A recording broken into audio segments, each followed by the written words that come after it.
Anderson the Spider Silva is undoubtedly one of the best UFC fighters to grace the Octagon.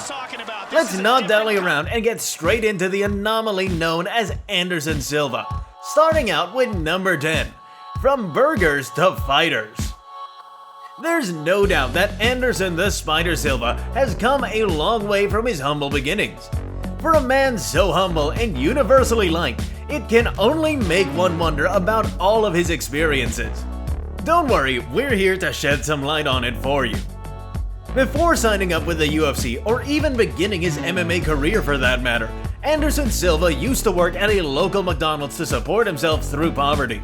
He used to reside in Sao Paulo, Brazil with his uncle and aunt and was quite good at his job.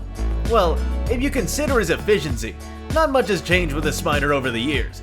He's as good at frying burgers as he is at frying his competitors. While working at McDonald's, he decided to train in Brazilian Jiu-Jitsu whenever he got the time. This would become his passion, and we all know what happened afterward, don't we? Number 9. He loves Spider-Man. We mean it. It isn't exactly a surprise for a man known as the Spider, or the less commonly known Dancing Spider. His regarding Spider-Man as one of his heroes is certainly an expected yet pleasant surprise. Of course, we fans can certainly draw parallels to the comic book character from Anderson's unique style of fighting. Silva states that he relates to the story of a young hero who has to overcome the odds against impossible to fight against characters. He relates Spider-Man's struggles to those of his own early on in his life. Well, all we can say is, us too, Anderson, us too. Number 8. He made the UFC wait quite some time. Every single mixed martial artist dreams of making it to the big stage that is the UFC. Well, Anderson Silva was no different. After gaining a stellar 7-1 record and defeating the then undefeated Hayato Sakurai, Anderson quickly caught the eyes of the UFC, who offered to sign him up. During his time at Shuto, he won the middleweight title, which made UFC even more eager to recruit. Unfortunately, they'd have to wait another 5 years after the initial offer of signing Anderson Silva up. The organization made the initial offer to Silva in 2001. However, Anderson Silva would enter the Octagon in 2006. This delay wasn't because Silva was unwilling. Rather, he signed a contract with Shuto that would last until 2006. The UFC didn't pressure Silva and chose to wait until he could successfully fulfill the terms of his agreement. Anderson Silva led an illustrious fighting career at the UFC as one of the all-time greats. How do you think his legacy would have been affected had he been signed even earlier? Let us know, but don't go off just yet. There's a lot to talk about. Number 7. His boxing career. And no, we don't mean his fight against Jake Paul. While that is technically a boxing match, we couldn't call it a career based on a single match now, would we? You might not know, but Anderson Silva actually has some legitimate boxing fights under his belt. While he didn't fare as well as he might have expected in his boxing debut, Anderson did rack up some wins in 2021 against Tito Ortiz and Julio Chavez Jr. He seems to have transitioned over successfully at this point and looks to be as comfortable with boxing as he was at MMA during his years at the UFC. While 2022 hasn't fared well for the former MMA turned boxer, we'll continue to watch Anderson's future ventures with as much interest as we did in the past. Number 6. Steven Seagal and the front kick. There's just something about how Anderson Silva fights that makes him different from the others. We don't know about you, but we remember feeling entranced by the man every time he entered the Octagon on fight night. Anyway, we got sidetracked for a minute. The most notable move Anderson Silva liked to pull off was his front kick. Now, when it comes to MMA, the front kick wasn't exactly popular. It was abandoned for the most part and considered a part of a traditional approach to martial arts. This all changed with Steven Seagal. Now, don't start searching up when Steven Seagal started MMA just yet. We meant that he taught the front kick to the two people who could pull the move off effortlessly, namely Lyoto Machida and Anderson Silva. After his fight against Victor Belfort at UFC 126, Silva revealed that Steven Seagal had taught him how to perfect his front kick. That, coupled with his daily training, made the move truly dangerous. Number 5. His sponsors. Now, what's so surprising about his sponsors for them to make it to this list, you ask? Well, you shouldn't judge the UFC back in Silva's prime to the UFC of today.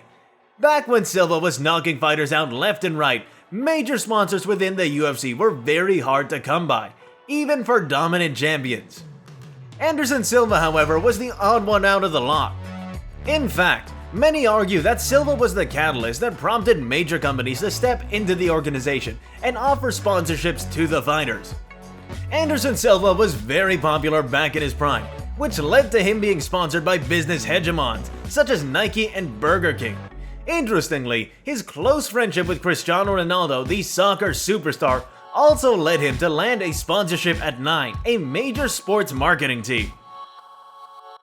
Number 4. BJ Penn. You're the best. No, you're the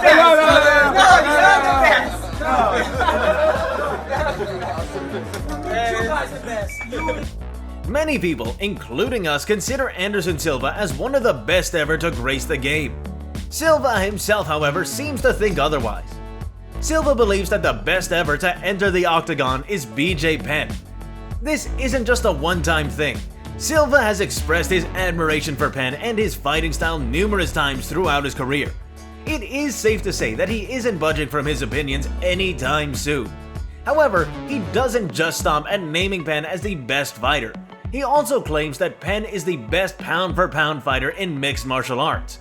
Making such a claim is simply outrageous, but if anyone has the qualifications to state it and mean it, we believe it's Anderson Silva. Number 3. Pride FC. If you're one of Anderson Silva's OG fans, you'd remember his time at the Japanese Pride FC. After scoring a win against the undefeated Sakurai, Anderson entered Pride and had a pretty smooth start. During that time, Pride FC was the most popular MMA organization around. It boasted the best fighters who went all out against each other in a traditional ring surrounded by thousands of zealous Japanese fans. In the beginning, Anderson proved his worth by winning his fights against giants such as Alexander Otsuka, Alex Stribling, and even Carlos Newton, a former UFC welterweight champion. Thus, when he was matched up against Daiju Takase, an average fighter through and through, who had no impressive wins in his career at the time, fans expected Silva to plow through him. What followed, however, was one of the biggest upsets of all time as Anderson Silva tapped out to Takase, who currently rocks an MMA record of 10 wins and 13 losses with 2 no contests. Speaking of his time at Pride though. Number 2. From shootbox to the Nogueira brothers. Like most martial artists at the time, Anderson switched over from Pride to UFC as it began to gain some steam. However, fans were surprised when Silva no longer appeared with the famous shootbox team he was a part of at Pride. The Shootbox Academy was a frightening existence in the martial arts world at the time, featuring dominant fighters nicknamed the Axe Murderer and Shogun. Thus, many people were surprised when Silva left the team to join a rival academy known as the Nogueira brothers. In 2012, Anderson came clean in the biography of his experience and memories at the Shootbox Academy. Number 1. His acting career. Nowadays, seeing a UFC fighter in a movie or two isn't a surprise. But back when Anderson Silva was still rolling in his prime, there weren't many movies willing to offer UFC fighters a role, no matter how big or small. Many franchises, however, had to reconsider when Anderson Silva's popularity came into play. You can imagine the surprise we fans felt when we turned on the big screen to see Silva performing his heart and soul out. He has made multiple appearances in movies such as Never Surrender, Tapped Out, and the more recent The Invincible Dragon. If you're a fan of the Spider, be sure to check out these movies. In some roles, Silva appears to play himself, whereas in others he prefers to play a given character. Needless to say, he does have an actual talent for acting. We're happy to see him succeeding and getting new roles. So what do you have to say? Were the new facts about Anderson Silva everything you made them out to be? Or were you surprised by some of the entries on the list? Whatever the case, like the video and let us know in the comment section down below. Also remember to subscribe and we'll be seeing you in the next video.